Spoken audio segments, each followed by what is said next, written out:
Block 7 on our sampler quilt is called Card Trick. This is another of the traditional patchwork blocks that we used to make with templates.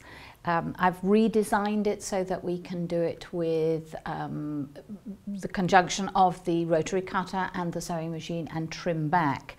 But it is a little challenging, so the component parts you're familiar with, it's just the layout and the construction that is a little bit different. There are no other tricks really to putting this together. It just is 3 rows. You can have 3 rows vertically, 3 rows horizontally, and that's your card trick really. Experiment a bit with the colours, I think, but just have some fun, but do watch that seam allowance.